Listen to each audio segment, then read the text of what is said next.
A'udzu billahi minasyaitonir rajim. Bismillahirrahmanirrahim. Assalamualaikum warahmatullahi wabarakatuh. Alhamdulillahi rabbil alamin wal 'aqibatu lil muttaqin wala 'udwana illa 'alal zalimin. Wa usalli wa usallimu ala Muhammadin khatamin nabiyyin amma ba'du.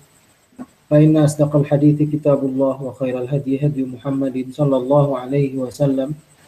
Wa syarrul umuri muhdatsatuha wa kullu muhdatsatin bid'ah wa kullu bid'atin dhalalah wa kullu dhalalatin finnar atau kama qala Rasulullah sallallahu alaihi wasallam. Bertemu kembali dalam kajian hadis Rasulullah sallallahu alaihi wasallam. Mudah-mudahan pertemuan demi pertemuan seperti ini membangkitkan kita, semangat kita untuk senantiasa hidup di dalam Islam dan senantiasa menghidup-hidupkan sunnah Rasulullah sallallahu alaihi wasallam.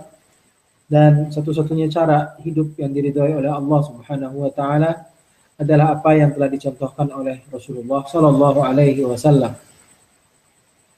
Dan kita pada pekan yang lalu, rekan-rekan yang dimuliakan Allah, kita berhenti atau sampai pada kajian yang berkaitan dengan shaf salat berjamaah lebih tepatnya.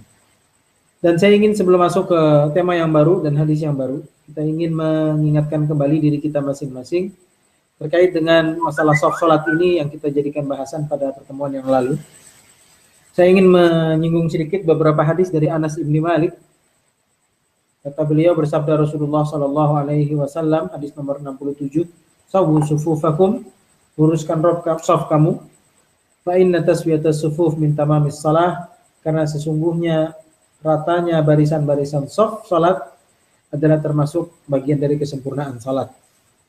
Karena itu kita diminta sebelum menunaikan salat untuk meluruskan shaf kita sebenar-benarnya lurus dan tidak boleh bengkok. Dalam sebuah riwayat disebutkan bahwa Allah Subhanahu wa taala tidak mau melihat, artinya Allah tidak suka ila shaffil a'waj, pada shaf yang tidak sempurna, bengkok shafnya. Itu ancaman dari Rasulullah sallallahu alaihi wasallam bagi kalangan yang tidak meluruskan shaf. Kemudian lagi dalam riwayat yang lain disebutkan dari Nu'man ibni Bashir, qala sami'tu Rasulullah sallallahu alaihi wasallam yaqul, hadis nomor 68, la tusawwunna sufufakum, hendaklah kalian benar-benar meluruskan shaf, aw la yukhalifanallahu baina wujuhikum, atau Allah Subhanahu wa taala akan memalingkan wajah kita, muka kita. Auzubillahi min dzalik, ini sebagai sebuah gambaran betapa jeleknya orang yang selalu menyimpang, tidak lurus ketika menunaikan salat berjamaah di masjid. Kemudian dalam riwayat yang lain dari Muslim, dalam Sahih Muslim, kana Rasulullah sallallahu alaihi wasallam, adalah Nabi sallallahu alaihi wasallam, yusawwi sufufana hatta ka'annama yusawwi bihal qidah, selalu meratakan barisan shaf kami seolah-olah beliau sedang meratakan anak panah yang tidak lurus di tempat anak panah tersebut. Hatta idza ra'a an qad aqalna anhu, sampai-sampai beliau menunggu sampai betul-betul warisan shaf itu betul dan kami paham akan urgennya meluruskan shaf salat, baru kemudian beliau memulai salat. Tsumma kharaja yauman faqama, sampai pada suatu hari diceritakan beliau keluar dari rumah beliau untuk menjadi imam dalam sebuah salat berjamaah. Hatta idza kada ayukabbir, ketika beliau ingin bertakbir, takbiratul ihram, fara'a rajulan badiyan sadra, beliau tiba-tiba melihat dengan sudut mata beliau di bagian depan ada orang yang shafnya tidak rapi, ditunjukkan dengan munculnya bagian dada dari orang tersebut. Faqala ibadallah, kemudian Nabi menegur, ibadallah, wahai hamba-hamba Allah, latusawunna sufufakum, hendaklah kalian benar-benar meluruskan shaf, aw la yukhalifannallahu baina wujuhikum, atau Allah benar-benar akan menyisihkan di antara wajah-wajah kalian. Hadis-hadis yang saya bacakan tadi, rekan-rekan yang dimuliakan Allah, pertama mengajarkan kepada kita urgennya lurus dan rapatnya shaf, dan adalah sunnah untuk mempertemukan jari jemari kaki di bagian sampingnya pada orang yang berada di sebelahnya. Ini adalah sunnatun muakkadah. Dan dalam sebuah riwayat lain disebutkan hadzu bainal manakibi wal a'qab, ketemukan, luruskan manakib, bahu demi bahu, wal aqdam, dan kaki dipertemukan. Dan para ulama sebagian besar mengatakan ini adalah sunnatun muakkadah. Kalau kebetulan di samping kita orangnya tidak terbiasa untuk melaksanakan sunnah seperti itu, tidak usahlah dipaksa. Tapi jika memahami sunnah ini sebagai sebuah ajaran dari Nabi ketika kita menunaikan salat berjamaah, hendaknya orang yang berada di samping kita juga diajak untuk saling merapatkan kaki sama kaki kita. Itu yang pertama. Kemudian yang kedua, ini juga menyinggung kita pada masalah mengumumkan sesuatu di masjid. Jika seorang imam ingin memulai salat berjamaah, kemudian tiba-tiba dia melihat ada masalah dalam pelaksanaan sholat jamaah itu, misalnya ada HP yang masih berbunyi, dia kemudian sebelum takbir dia memberikan semacam warning kepada jamaah agar tidak menyalakan HP atau silent paling tidak, itu dibolehkan. Mengkiaskan dari apa yang dilakukan oleh Nabi Muhammad ini terkait dengan soft sholat, sesuatu yang penting yang berkaitan dengan sholat itu sendiri, kita dibolehkan untuk mengumumkan apapun juga yang ingin kita umumkan jika itu terkait dengan masalah salat secara langsung. Atau lagi misalnya kita melihat ada sesuatu yang mengganggu, misalnya saf ada bolong di bagian kanan atau kiri dari imam, kemudian imam menegur, masih dibolehkan. Dalilnya sekali lagi hadis yang barusan saya bacakan. Tapi jika berkaitan dengan pengumuman-pengumuman yang lain, semua ulama atau sebagian besar ulama mengatakan makruh, sebaiknya jangan dilakukan. Misalnya kita terlupa untuk mengundang jamaah untuk makan nanti setelah Isya misalnya.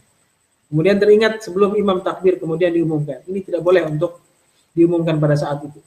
Nanti begitu selesai salat, assalamualaikum, assalamualaikum, selesai salat wajib itu, selesai salat sunnah itu, berdirilah orang yang bertanggung jawab untuk mengumumkan, untuk kemudian mengumumkan. Atau keruan sekali sebelum salat dijalankan, atau sebelum imam membaca qomat atau mendirikan salat, boleh di situ diumumkan dengan pengumuman apapun juga. Tapi begitu qomat sudah dikumandangkan, maka usahakan jangan lagi ada pengumuman apapun kecuali yang berkaitan dengan pelaksanaan sholat itu sendiri. Dan ada muncul pertanyaan di beberapa kalangan bahwa bolehkah kita untuk memperbaiki shaf yang salah? Kita ini bukan imam tapi makmum. Shaf yang salah ketika kita sedang salat berjamaah, sedang menunaikan salat bukan sebelum salat. Para ulama rata-rata membolehkan. Jadi dengan prakteknya sebagai berikut. Misalnya saya salat, kemudian di samping saya ada seseorang. Di rakaat pertama karena memang baru dikasih arahan oleh imam, rata-rata kita luruskan. Tapi biasanya di rakaat berikutnya ini standar shaf dan salat ini mulai berubah, sudah ada yang maju kakinya, ada yang mundur dan seterusnya. Apa yang dilakukan? Dibolehkan kita untuk menegur orang itu dengan teguran yang baik. Misalnya tangan kita di dada, kemudian kita lihat ada di sebelah kok terlalu maju dalam shafnya, kita boleh dengan isyarat tangan untuk memundurkan meskipun sedang berada di dalam shaf. Dari mana landasannya? Landasannya adalah Nabi SAW pernah menegur atau mengalihkan shafnya Abdullah bin Abbas yang salah.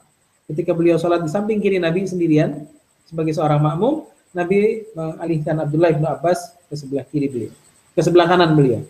Dan ini menunjukkan bahwa mengkoreksi orang yang sedang dalam sholat boleh, berarti juga ketika kita sedang sholat berjamaah, entah sebagai imam atau seorang makmum, kita dibolehkan untuk mengubah apa yang sudah terjadi dan itu sebuah kesalahan. Dengan catatan bahwa, dan catatan ini rasanya sudah pernah saya sampaikan dalam beberapa kesempatan yang lalu, kesalahan ini juga adalah kesalahan yang ditolerir, sekali, dua kali mungkin kita bisa tegur. Tapi setelah itu kita jangan terlalu disibukkan dengan kesalahan orang lain yang sedang sholat di samping kita. Karena sholat adalah urusan kita dengan Allah Subhanahu wa Ta'ala.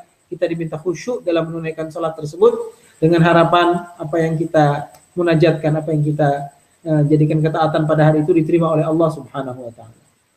Kita tidak diminta untuk sibuk gitu mengurusi sholat orang yang berada di samping kita. Sekali dua kali kesalahan itu bisa, ketiga kali dan seterusnya itu bukan urusan kita. Urusan dia dengan Allah Subhanahu wa Ta'ala. Kemudian dalam sebuah riwayat disebutkan di sini, ala tasifuna kama tasiful malaikatu 'inda rabbiha.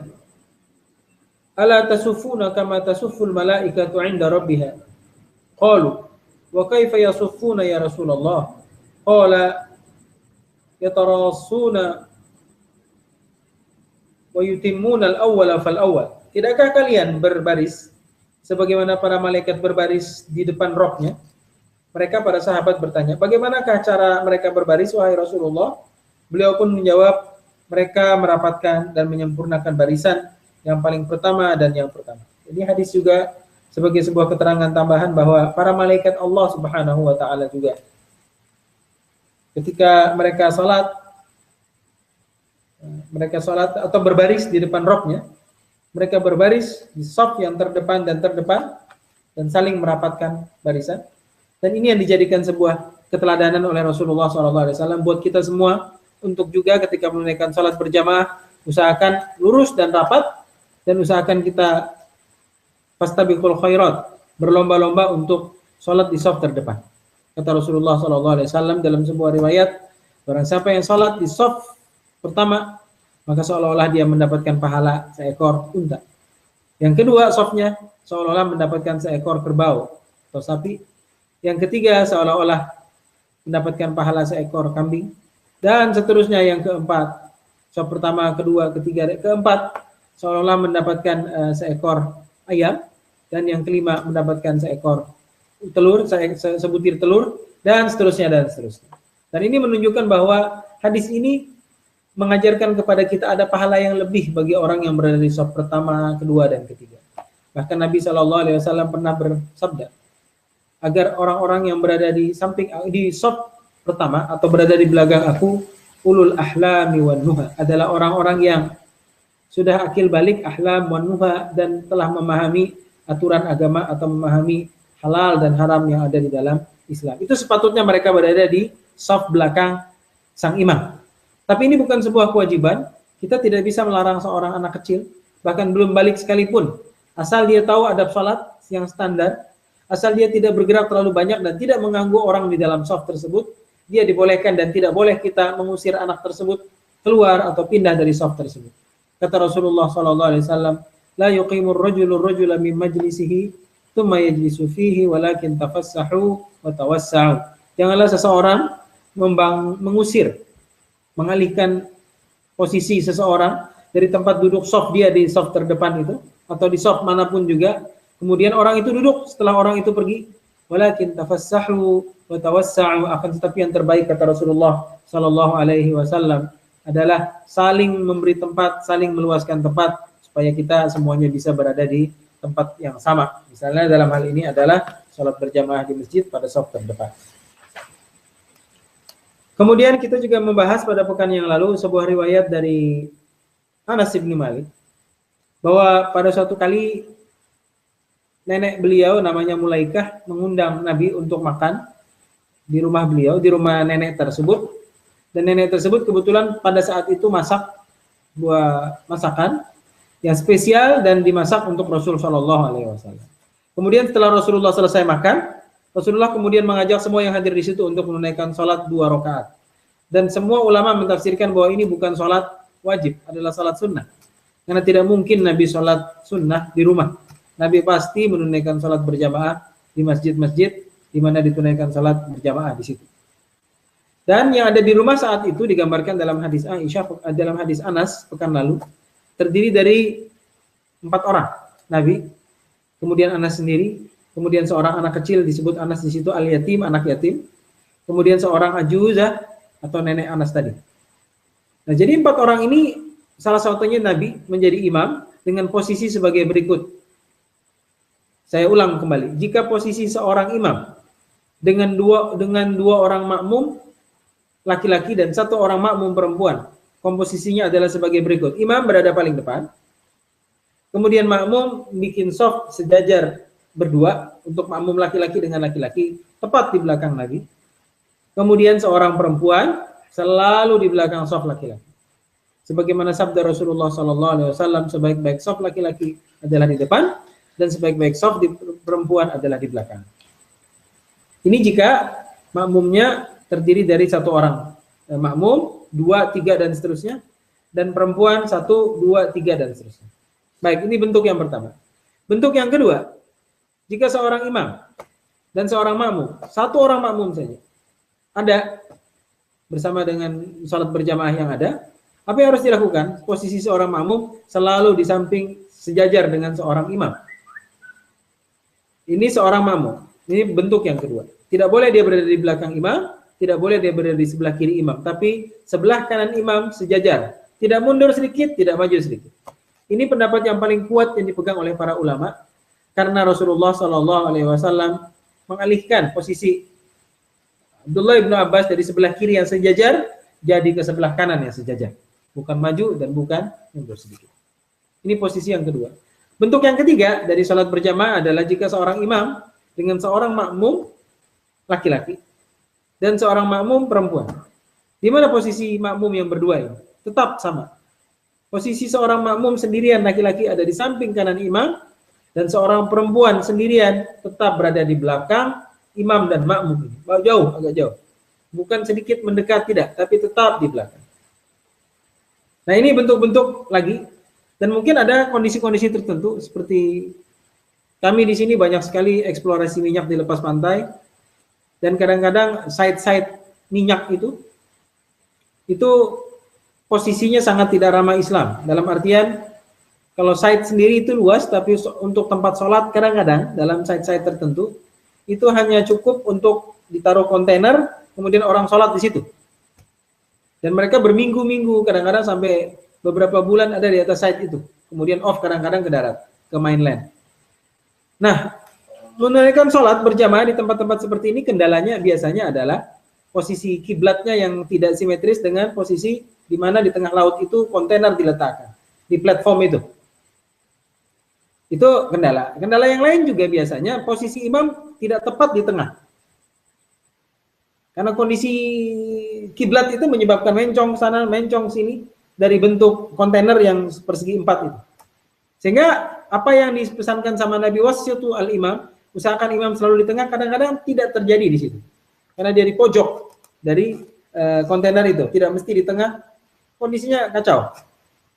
Nah, dalam kondisi seperti ini, jika ditunaikan salat berjamaah, makmumnya sampai keluar, apa yang harus dilakukan? Apakah dipaksa juga tidak boleh ada di samping imam, harus softnya berjanjar di belakang imam seterusnya? Para ulama mengatakan ini kondisi darurat, dan Syekh Utsaimin mengatakan dibolehkan para makmum yang muncul kemudian, makmum yang lagi muncul, makmum yang baru muncul, yang baru, dan tidak ada kesempatan atau space lagi untuk sholat, dibolehkan sholat berjanjar di samping imam, kanan imam, kiri imam, itu dipenuhi terus sampai saf-saf belakang dengan alasan darurat. Dan dalam kondisi ideal ini tidak dibenarkan. Kemudian kondisi yang lain juga, kita terlarang untuk sholat berjamaah di antara tiang-tiang yang ada di masjid. Ini pendapat yang paling rajih, yang paling kuat. Para ulama, salah satunya Syekh Muhammad Asy-Syanqiti, ulama Saudi, asal beliau adalah Mauritania, Afrika. Beliau menyebutkan tidak sampai ke haram, tapi makruh saja. Dalam sebuah hadis, beliau menukil apa yang disebutkan oleh hadisun mauquf dari Anas ibnu Malik. Kata Anas, kami pernah akan sholat di antara dua tiang, faturidna nahnu tordan. Kami disuruh jauh, diusir gitu. Jangan sholat di antara dua tiang.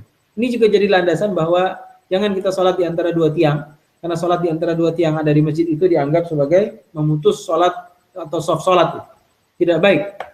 Dengan catatan bahwa space yang ada di masjid tersebut masih luas, dan orang-orang bisa membuat soft di belakang tiang tadi. Tapi jika seandainya keberadaan tiang ini menyebabkan soft sampai keluar membludak gitu ya, dan tidak orang harus sholat di antara dua tiang, maka kita dibolehkan untuk sholat itu dengan alasan ad-darurah. Sekali lagi catatannya dengan alasan ad-darurah, karena darurat tidak mungkin lagi orang sholat kecuali di antara dua tiang. Baik rekan-rekan yang dimuliakan Allah, kita masuk ke hadis berikutnya. Hadis 69 tadi saya ulang, dari Anas ibni Malik radhiyallahu anhu, anna jaddatahu Mulaikah, bahwa nenek beliau namanya Mulaikah, da'at Rasulullah sallallahu alaihi wasallam li ta'amin sana'athu. mengundang Nabi untuk makan di rumah nenek tersebut karena ada makanan yang dimasak khas untuk Rasulullah. Tsumma qala, setelah selesai makan, fa akala minhu Rasul, setelah selesai makan, Nabi bilang kepada semua yang hadir di situ, "Qumu, bangun semua, fali usolli lakum, saya akan salat bersama kamu." Semua salat. Dan ini juga jadi landasan bahwa bolehnya salat sunnah berjamaah, asal tidak dilakukan secara terus-menerus. Sekali-sekali boleh. Sebagaimana disebutkan di sini adalah Rasulullah Shallallahu Alaihi Wasallam salat berjamaah bersama dengan Anas dan seorang anak yatim di sampingnya, dan kemudian seorang ajuz, nenek dari Anas bin Malik radhiyallahu anhu ajma'in. Hadis ke-69 selesai, kita masuk ke hadis 70. An Abdullah bin Abbas radhiyallahu anhuma qala. Dari Abdullah bin Abbas radhiyallahu anhuma. Qala bittu 'inda khalati Maimunah. Pada suatu hari aku menginap di rumah bibiku namanya Maimunah. Dan Maimunah adalah istri Rasulullah sallallahu alaihi wasallam. Faqama Rasulullah sallallahu alaihi wasallam yusalli minal lail. Nabi bangun dan beliau menunaikan salat malam saat itu. Faqumtu an yasarihi. Kemudian Abdullah bin Abbas kebetulan juga bangun dan melihat apa yang dilakukan Nabi pada malam itu. Ternyata Nabi sedang salat tahajud, salat malam. Dari Ibnu Abbas kemudian serta-merta tergerak untuk ikut menjadi imam salat malam itu. Kemudian dia menuju ke samping kiri Nabi. Dan oleh Rasulullah SAW, Ibnu Abbas ternyata ditegur, dalam artian langsung ditepuk kepalanya. Dan Nabi menarik Ibnu Abbas menuju ke sebelah kanan beliau. Itulah jadi dalil fikih bahwa salat seseorang yang berjamaah dan seorang makmum hendaknya berada di sebelah kanan, tapi tidak berada di sebelah kiri. Kemudian kita lanjutkan. Faqumtu an yasarihi, aku bangun, kemudian salat di samping kiri Rasulullah. Fa akhadha bi ra'si, Nabi mengambil kepalaku, memegang kepalaku. Fa akhadhani, fa aqamani an yaminihi. Kemudian beliau menarik aku dan mendirikan aku di samping kanan ketika itu menunaikan salat berjamaah. Jadi ini juga jadi penguat apa yang kita sampaikan sebelumnya, bahwa jika ada seorang makmum di samping imam, dia tidak boleh salat di sebelah kiri, tapi dia harus betul-betul salat di sebelah kanan dengan posisi yang betul-betul sejajar dengan imam yang ada saat itu. Kemudian dalam riwayat yang lain, Rasulullah bersabda bahwa apabila seseorang bangun untuk salat malam, lalu dia terkena rasa kantuk, maka hendaklah dia tidur hingga benar-benar istirahat dan hilang kantuknya, karena sesungguhnya bisa jadi dia akan mencela dirinya sendiri. Ini juga dalil yang lain ya, berkaitan dengan salat malam yang ditunaikan oleh Rasulullah bersama dengan Abdullah bin Abbas tadi, bahwa salat malam itu kata Rasulullah, da'bus salihina qablakum, salat tahajud adalah kebiasaan orang baik sebelum kamu. Karena itu kita diminta untuk jangan pernah meninggalkan salat malam ini. Dan Rasulullah juga meminta kita kalau kita menunaikan salat malam dalam kondisi mengantuk atau terlalu capek, ya sudah, kita tidur dulu. Kalau emang nggak mampu juga, badan sakit dan lain sebagainya, ya tidur, tidak usah menunaikan salat malam, karena salat malam ini adalah sunnatun muakkadah. Akan tetapi jika kita paksakan juga, ini akan membahayakan kata Nabi, karena kita tidak tahu apa yang kita baca. Jangan-jangan bacaan kita itu malah tidak menjadi berkah, tapi malah berubah berupa pembinasaan atau doa yang buruk untuk diri kita sendiri karena kita salah dalam membaca ayat-ayat yang ada di dalam Al-Qur'anul Karim tersebut. Baik, kita masuk ke judul yang baru, bab baru, hadis yang baru, bab imamah, menjadi seorang imam, atau apa yang berkaitan dengan adab-adab seorang imam. Hadis 71. An Abi Hurairah radhiyallahu anhu an Rasulillah sallallahu alaihi wasallam qala ama yakhsha alladhi yarfa'u ra'sahu qabla al-imam ay yuhawwil Allahu ra'sahu ra'sa himar aw yaj'ala suratahu surata himar. Dari Abu Hurairah radhiyallahu anhu, dari Rasulullah sallallahu alaihi wasallam, beliau bersabda, tidakkah orang yang mengangkat kepalanya sebelum imam itu takut akan Allah yang akan merubah kepalanya menjadi kepala keledai, atau menjadikan rupanya seperti rupa keledai. Ini hadis jadi ancaman buat orang-orang yang suka mendahului imam. Karena undang-undang perimaman ini terkait dengan imam itu ada sebuah hadisnya, kata Rasulullah Shallallahu Alaihi Wasallam, innama ju'ilal imamu liyutamma bih, bahwa sesungguhnya seorang imam dijadikan imam agar kita ikuti, kita menjadi makmum, apapun yang dilakukan imam kita lakukan. Bahkan sampai jika seorang imam melakukan kesalahan dan dia harus sujud sahwi, sujud lupa salah, kita makmum yang tidak melakukan kesalahan tersebut, imam kita yang melakukan. Setelah ditegur, imam mengkoreksi dan dia tambah dengan sujud sahwi. Apa yang kita lakukan? Kita tidak boleh tidak mengikuti. Kita harus mengikuti imam. Dan itulah maksud dari sesungguhnya seorang imam dijadikan imam agar diikuti. Dan Rasulullah SAW sini memberikan ancaman orang yang suka untuk mendahului imam. Imam baru takbiratul ihram, orang itu sudah mengangkat kepala. Imam belum ruku, dia sudah ruku. Ini fenomena ini sebenarnya terjadi karena dua kesalahan. Pertama, kesalahan sang makmum yang selalu mendahului imam. Harus diperhatikan, imam ini takbir, baru kita bergerak. Selesai takbir itu paling ideal dan paling safe untuk bergerak. Karena diancam oleh Allah Subhanahu wa taala melalui Rasulullah bahwa Allah akan merubah wajah atau bentuk dari orang tersebut sebagaimana dalam riwayat yang lain seperti wajah atau bentuk seekor keledai. Dan tafsiran ini adalah tafsiran yang diperdebatkan, apakah yang dimaksud ini berubah wajah orang ini seperti keledai ketika di dunia atau setelah di akhirat, atau ini gambaran-gambaran kelakuan seekor keledai yang begitu bebal, begitu sulit faham akan terjadi pada orang-orang yang selalu mendahului imam dalam sholat berjamaah. Ini poin. Poin yang lain juga bahwa ancaman ini karena begitu keras, sehingga para ulama sebagian mengatakan bahwa sholat orang-orang yang selalu mendahului imamnya adalah sholat orang yang athim, seorang yang pendosa. Karena itu kita diminta untuk tidak pernah melakukannya demikian.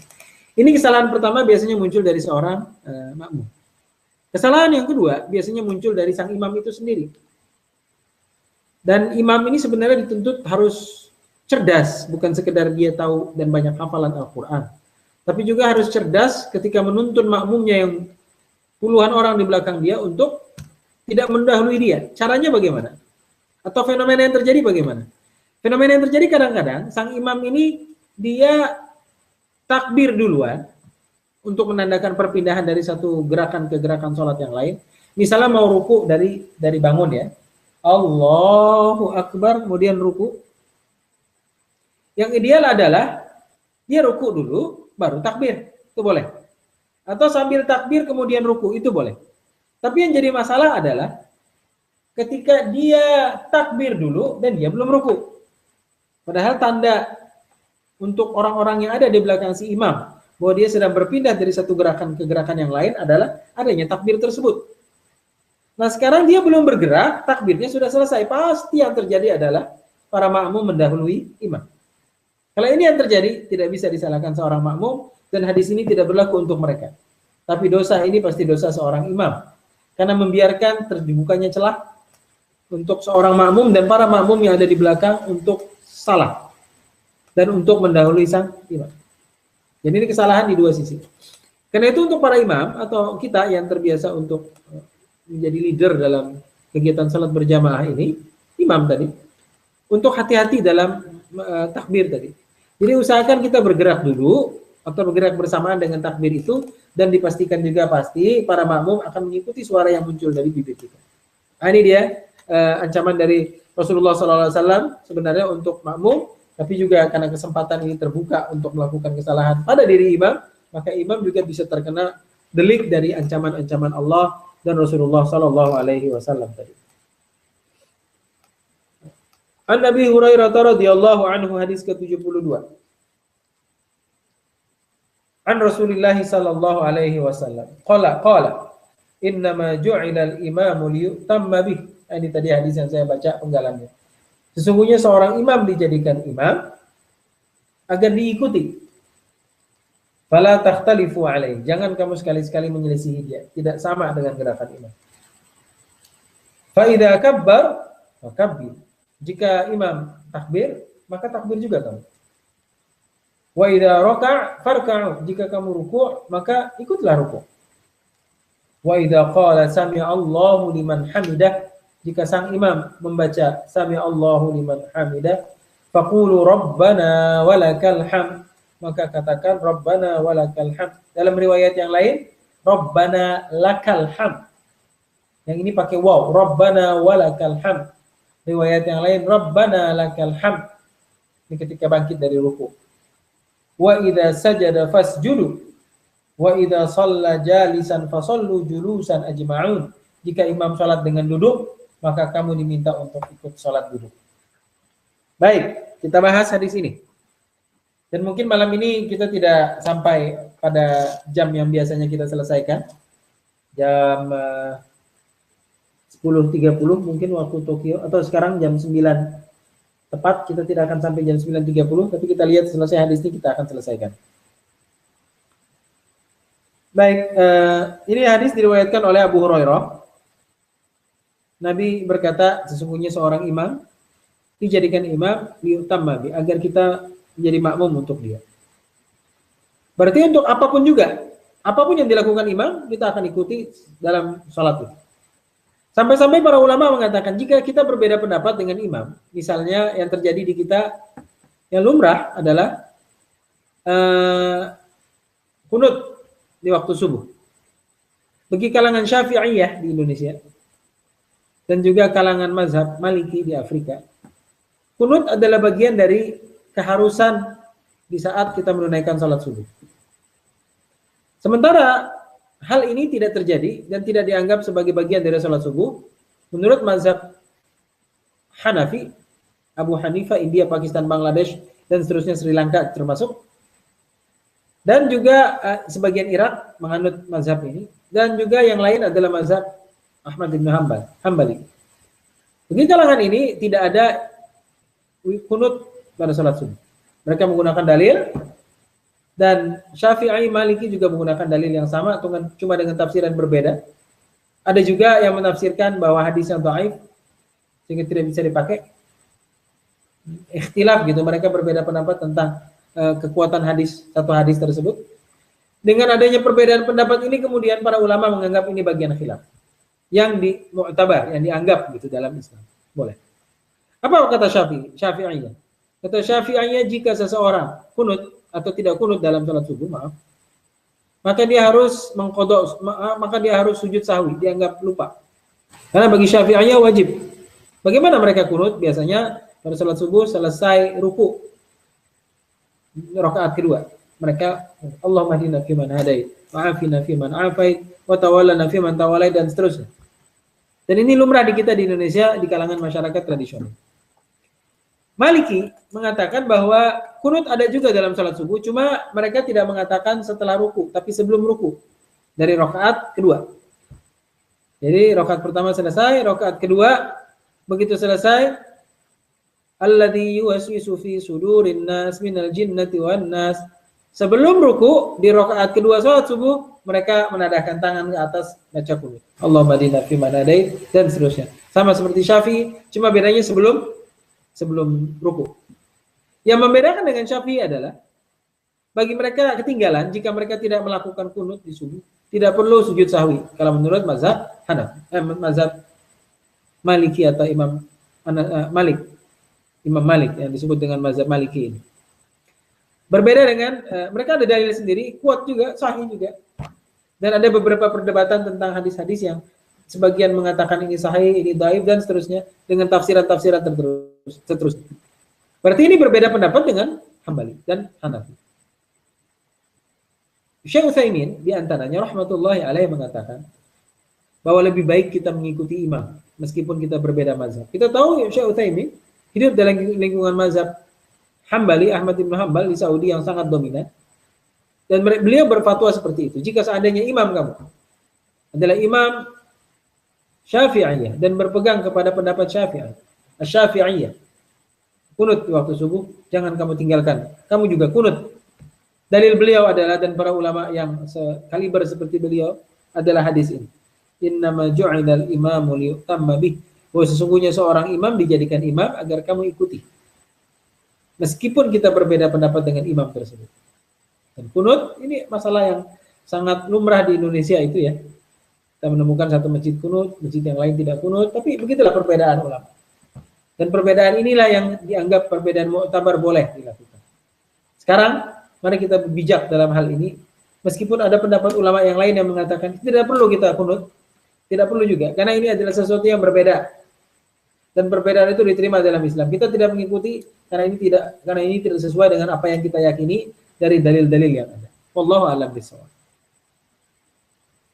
Cuma yang jelas seorang imam kalau dia melakukan kesalahan saja dia sujud sahwi dan kita juga melakukan itu. Kita tidak boleh berbeda. Apatah lagi itu masalah kunut yang dalilnya ada dan dianggap kuat oleh satu pihak dan dianggap lemah oleh satu pihak yang lain, tapi dalilnya ada. Dan ini dipraktekkan selama berabad-abad di kalangan para ulama mazhab dan para pengikut beliau. Dan karena itu ketika ini masalah khilafiyah simpel gitu. Cuma yang jelas kalau kita ingin mengikuti apa yang disabdakan oleh Rasulullah ini, kita juga ikut kunut. Saya pribadi kalau saya pergi ke satu tempat gitu, diminta untuk ceramah setelah sholat subuh, kebetulan di masjid tersebut adalah masjid yang tradisional, kita angkat tangan juga nggak ada masalah. Sebagaimana yang difatwakan oleh sebagian ulama tadi. Dan diceritakan bahwa Buya Hamka punya prinsip yang sama, rahimahullah. Kalau beliau sholat di kalangan masyarakat Nahdiyin, dan kita tahu Buya Hamka adalah salah satu tokoh Muhammadiyah di Indonesia. Kalau sholat di kalangan Nahdiyin, beliau kunut, nggak ada masalah, apalagi beliau sering dijadikan imam. Kunut, apa yang masalah? Nggak ada. Gitu. Sebaliknya ketika orang-orang dari kalangan Nahdiyin sholat di kalangan Muhammadiyah sekarang, perbedaan-perbedaan pendapat seperti ini sudah tidak terlalu signifikan lagi untuk diungkit-ungkit. Dan kita bebas untuk berbeda pendapat selama ada dalil dan selama ada patokan dari Al-Quran dan Sunnah dan selama sesuatu yang kita bicarakan itu sesuatu yang memang diperdebatkan oleh para ulama seperti masalah witir ini, masalah kunut ini, maka kita diperbolehkan untuk melakukan yang sesuai dengan apa yang kita yakini sesuai dengan Al-Quran dan Sunnah yang sampai kepada kita. Yang terakhir, katakan yang dimuliakan Allah, ada kesimpulan tadi di sini yang menggelitik kita juga. Apa yang disampaikan oleh Nabi, wa idza shalla jalisan fa shallu julusan. Kalau kamu melihat imam salat duduk, maka kamu salat duduk juga. Itu kata Nabi. Dan ini adalah perintah. Menurut mazhab Hambali, hadis ini tidak dimansuh. Tidak ada satu hadis yang datang kemudian yang mendelet hadis ini. Misalnya dalam sebuah riwayat disebutkan adalah Rasulullah Shallallahu Alaihi Wasallam salat berdiri. Kemudian tiba-tiba di tengah jalan sakit duduk. Nah, kemudian para makmum juga ikut-ikutan duduk. Ada pendapat dalam mazhab Hambali begitu karena kata mereka kemudian hadis ini tetap bisa dilaksanakan. Jadi kalau kita melihat seorang imam duduk maka semua imam duduk, semua makmum duduk. Kalau kita lihat dia berdiri maka kita ikut berdiri. Kalau kita lihat pertengahan dia salatnya berdiri, kita ikut berdiri. Kalau dia duduk kita ikut duduk juga. Sementara menurut mazhab Syafi'i tidak demikian. Hadis ini dimansuh dengan apa yang terjadi pada Rasulullah Shallallahu Alaihi Wasallam, bahwa sebuah riwayat menggambarkan beliau sholat dalam keadaan duduk dan semua sahabat sholat dalam keadaan berdiri. Yang rajih yang mana? Ini khilafiyah juga. Yang mengatakan hadis ini dilihat oleh hadis yang lain tadi, karena itu tidak melaksanakan lagi hadis ini. Jadi penggalan hadis, kalau kamu melihat seorang imam berdiri, Rasul duduk, maka duduklah kamu semua, itu dianggap tidak berlaku. Kita berdiri, karena kita tidak sakit. Dan ini tidak dikategorikan bertentangan dengan hadis Rasulullah, kalau seorang imam dijadikan imam supaya kita ikuti. Jadi ini adalah exception, pengecualian. Sementara bagi mazhab Hambali, dominan Saudi sekarang kan, tidak bisa. Jadi seorang makmum harus duduk ketika posisi seorang imam juga dalam kondisi yang ini. Baik rekan-rekan yang dimuliakan Allah, ini mungkin yang kita jadikan bahasan pada malam ini. Jauh dari kesempurna memang, tapi paling tidak kita memahami beberapa tema yang berkaitan dengan soft salat, kemudian berkaitan dengan imam dalam salat dan salat berjamaah. Mudah-mudahan kajian kita pada malam ini bisa memotivasi kita untuk semakin dekat dengan Islam, semakin dekat dengan sunnah Rasulullah Sallallahu Alaihi Wasallam. Aku qouli hadza wa astaghfirullahal azim. Subhanakallahumma bihamdika Asyhadu an la ilaha illa anta astaghfiruka wa atubu ilaik. Wassalamualaikum warahmatullahi wabarakatuh.